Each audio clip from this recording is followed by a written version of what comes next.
Want to know if you can get rich breeding crested geckos? Stick around, the answer's coming up real soon.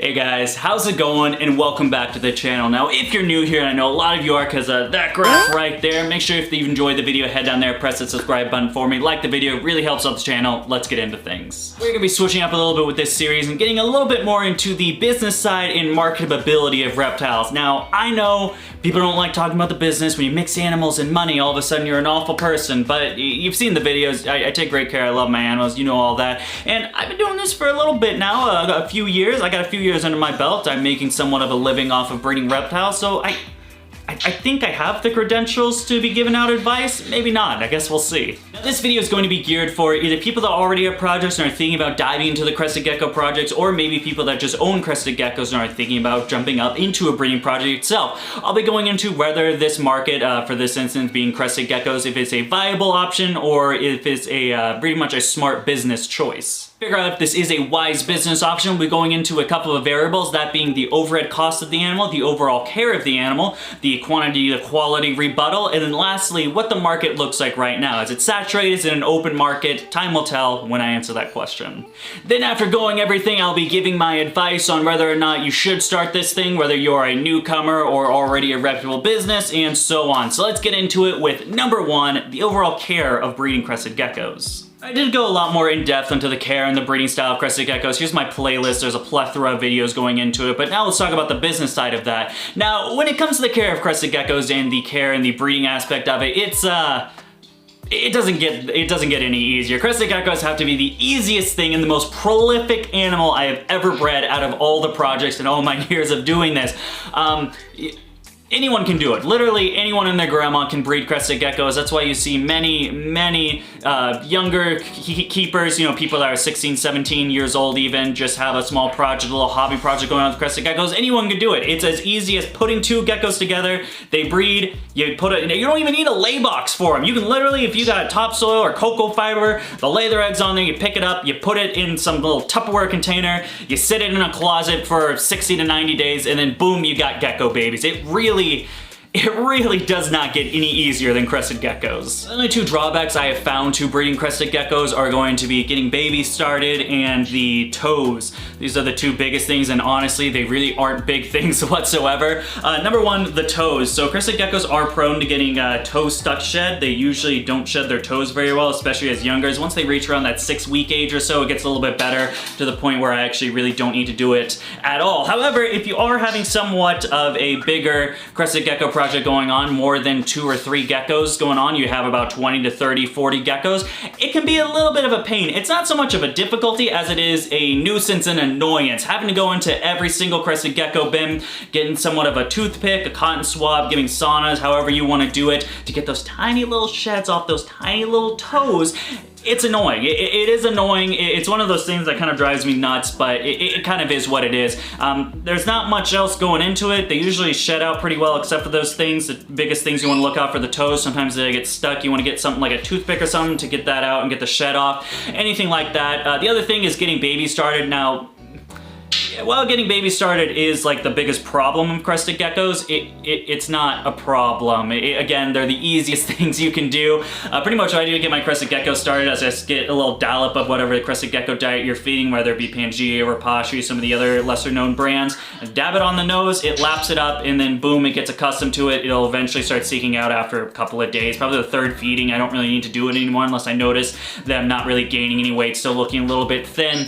But yeah, other than that, there's really nothing else to go into. Crested gecko care is super easy and the breeding's no different. All in all, it's a very simple project to get into that needs, not to say not to do any research, but you don't gotta do much. You ain't gotta do much research to be a prolific crested gecko breeder. But moving on, let's get into the second topic, and that's gonna be number 2, your overhead costs when breeding crested geckos. Wow, and what do you know? There literally isn't any.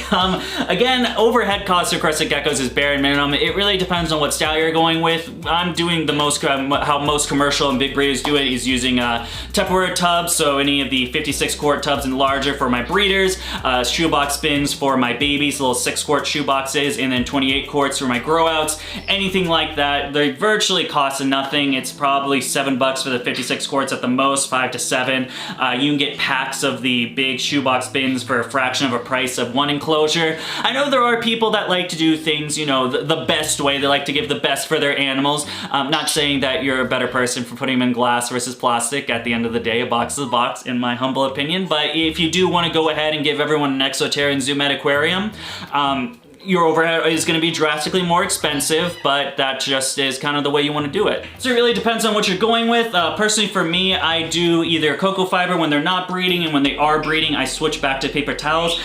Here's a little pro tip. Crested geckos are very dumb. They are dumb gecko comparatively speaking to all the other animals or reptiles that I breed. If you have anything that is any depth of something, and whether you have a lay box in there, I use a lay box with some nice moist sphagnum moss, ideally and perfect for what a crested gecko needs to lay in, they'll go ahead and lay it in your dry ass cocoa fiber. They'll do it. I've actually had crested geckos lay underneath paper towels before. They're not a smart animal. Biggest thing I think to look out for when breeding crested geckos is once they hit, you know, that 30-day mark when they start laying the eggs, I would mark it and check the box pretty frequently when you see that window when they're about to lay, because while the lay box is the perfect place for them, they probably won't use it, and they'll just end up going somewhere else that then desecrates the eggs in a matter of hours. We're a little bit sidetracked. So tubs being a pretty minuscule cost, all in all I probably spent $80 on my full Crested Gecko collection and breeding project, including the shoebox bins, the tubs, things like that. Substrate, again, if I'm opting for paper towels, I just buy them from the Dollar Tree, so you're gonna switch them out every couple of days because they're kind of messy. They spill, they poop on it, you wanna switch them out pretty regularly if you are using paper towels. That's just really a minuscule amount of number. If you're opting for something more, such as like cocoa fiber or anything like that, your costs are gonna be probably $20, I'd say every other month to every month, depending on how large of a collection you have going on when you're starting out your project. But yeah, I think the other only cost would be the Crested Gecko food. You can buy in bulk. I mean, you can get up to like half pounds, and for 50 to 60 bucks, and it'll last you months and months. I think annually what I cost the Crested Geckos is maybe like a couple of $100, if that. It's a very minuscule amount comparatively speaking to my other projects. And lastly, before I give my opinion on whether this is a project you should dive into, let's talk about number 3, the overall market and how it looks for Crested Geckos. Comes to the market of Crested Geckos, giving the cost efficiency and low overhead on top of the ease of care of the animals and how prolific they are in breeding. The market is pretty saturated. If we can take a quick scroll over to Morph Market, we can see right now on the ads themselves there are just around 1,900 animals that are listed. Now, while this isn't as saturated as, let's say, ball pythons coming in at 27,000 animals listed on Morph Market, it is quite a few. And remember, this is just Morph Market itself. Morph Market is a pay-by-ad thing as far as I remember. I believe it's $20 and you get a certain amount of slots a month, something like that. I personally, I don't use Morph Market. I have a fine enough time selling my animals off of YouTube and my various other social media platforms, and I'm sure there are a lot of other people that do that as well. So we can take that as kind of a control group, that 1,900, to say this is a majority of what people are doing. However, it is only a percentage. There is still a lot more of other people that choose not to use Morph Market. And I think that's something to really take into account of, and I think it's something that is often overlooked. People do see those pros of the ease of care of the babies, the ease of care of breeding, the ease of care of the animals, the low overhead, and they think, well, if everyone else can do it, I can do it too.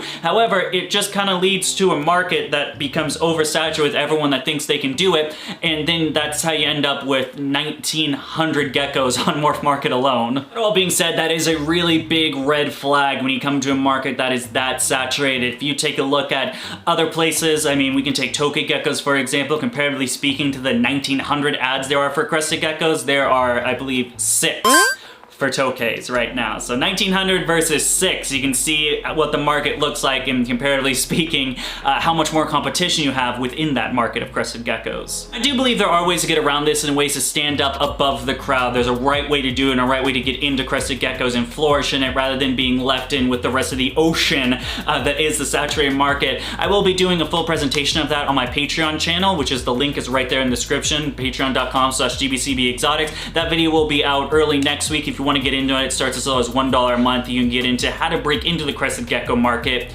the right way. And then lastly, before we wrap this video up, let's get into my final thoughts. And is the Crested Gecko market something you should get into now, or maybe just pass off? The Crested Gecko market is not really something I would recommend to everybody. As we saw, it is a quite saturated market. I do believe if you are already an established business that has been doing this for a bit, you have somewhat of a reputation or a following going on, you're gonna have a little bit of an easier time breaking into it. However, if you are someone just starting out, a newbie on the block that wants to be an aspiring reptile breeder, I would steer clear of anything like Crested Geckos, because you're just gonna have a tough time doing it. You're gonna end up with a lot of supply, a lot of Crested Gecko babies, and you're really gonna have a hard time selling them at the end of it. Say this with complete and utter experience. I've been breeding Crested Geckos for 5 years now. I took it really seriously for the past 3 years when I started DBCB Exotics. My first 2 years of breeding Crested Geckos as DBCB Exotics before I ventured off into other projects, I had a very, very tough time. I believe my first year I sold 1 animal,